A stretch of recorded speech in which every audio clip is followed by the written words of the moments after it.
Oi pessoal, bom dia. Vamos iniciar então mais uma aula. Hoje nós vamos iniciar então o segundo bimestre, trabalhando então com os filósofos pré-socráticos. Eu já tinha falado nas últimas aulas para vocês, né, da filosofia antiga, e agora nós vamos trabalhar especificamente os filósofos pré-socráticos. Eu passei um texto para vocês em PDF, né, com o conteúdo que nós iremos trabalhar então ao longo do segundo bimestre. Então vamos começar analisando ali quem foram os filósofos pré-socráticos. Então, os filósofos pré-socráticos foram os primeiros filósofos, né, da filosofia grega que desenvolveram suas teorias ao longo do século VII a.C. E eles recebem esse nome por quê? Porque eles antecederam Sócrates, então eles são filósofos que vieram antes de Sócrates.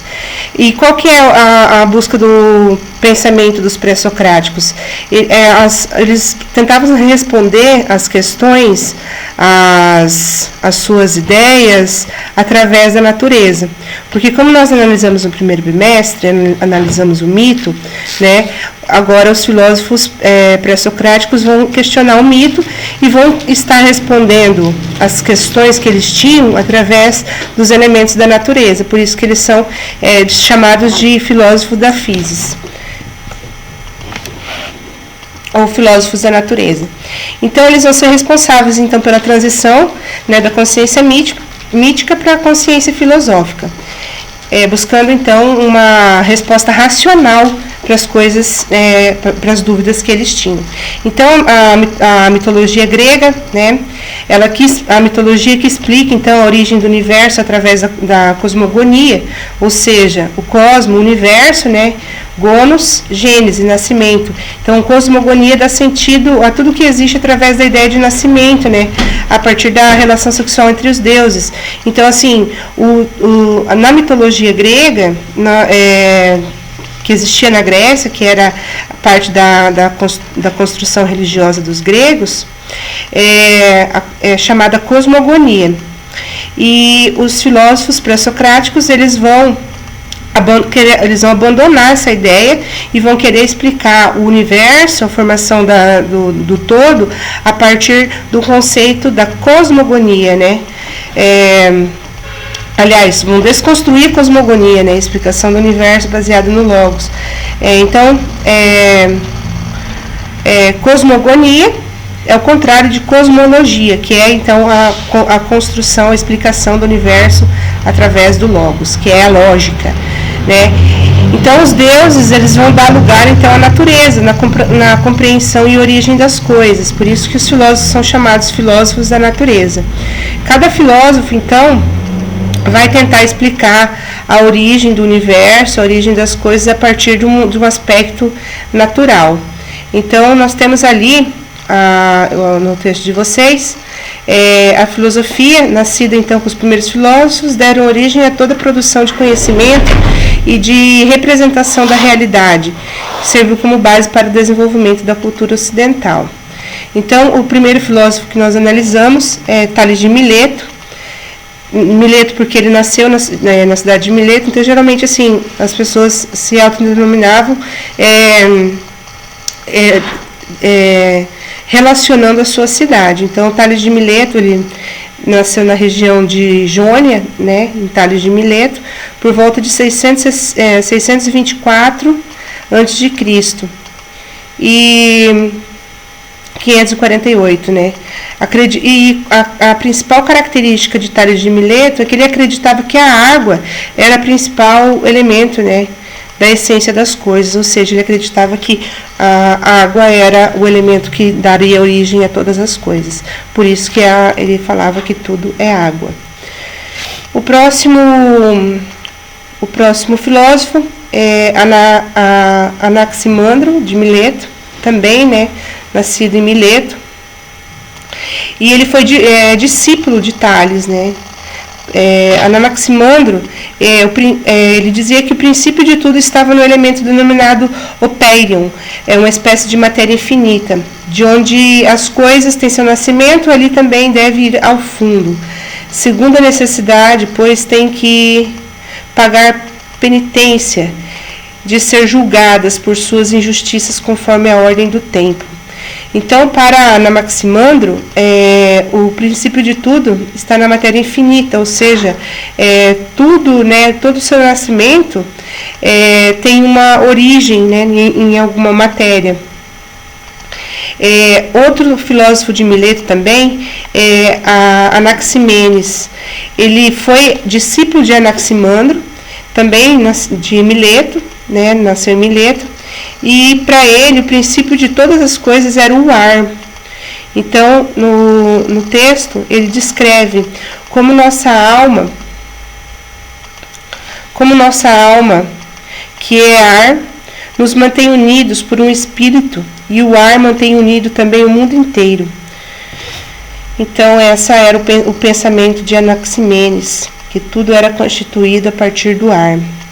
Outro filósofo é Heráclito de Éfeso.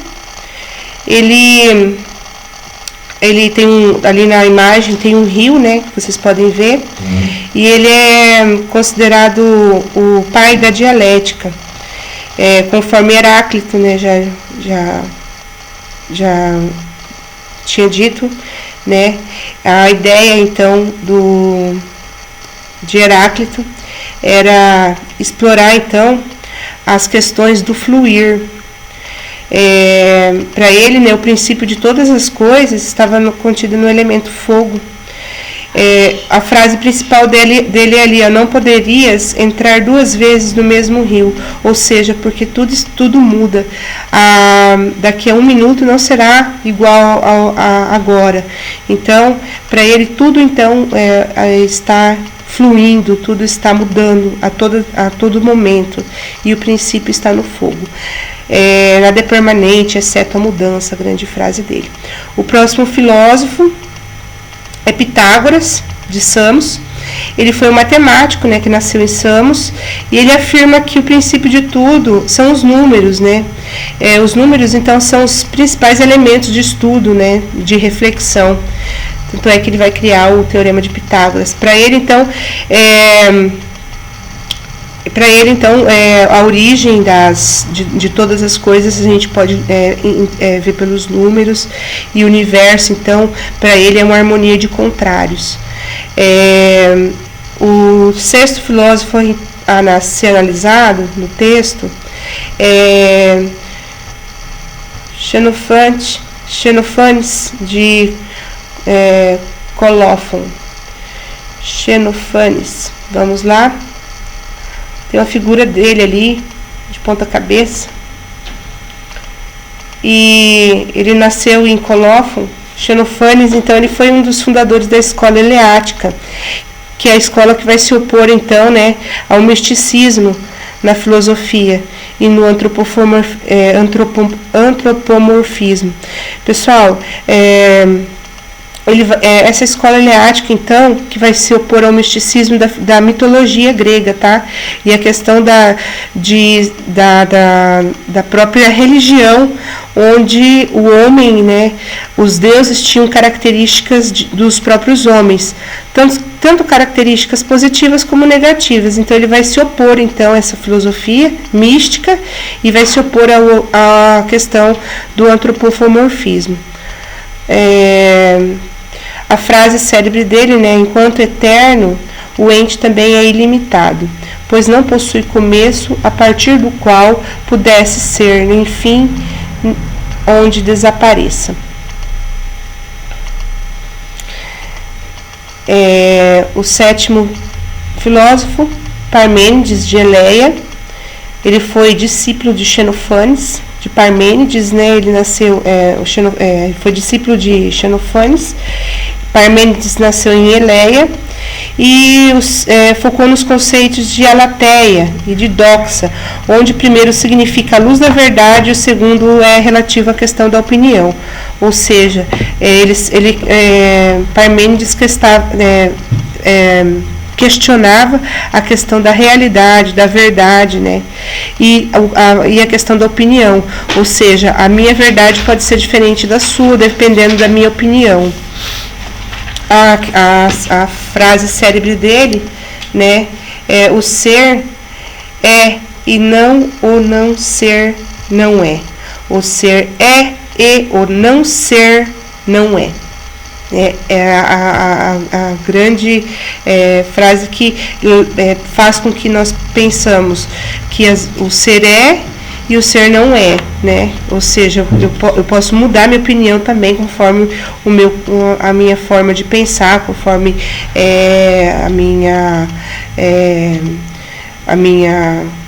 o meu grau de conhecimento. Eu posso mudar de opinião conforme determinados dados, conforme determinados conhecimentos que eu vou adquirindo ao longo da minha vida. Então, o ser é e o ser não é.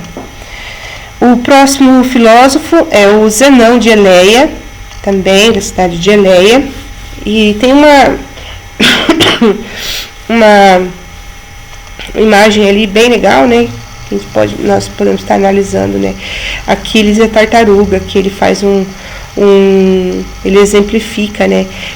A partir dessa imagem ali de Aquiles e a tartaruga. Por quê? Qual que é o paradoxo de Zenão?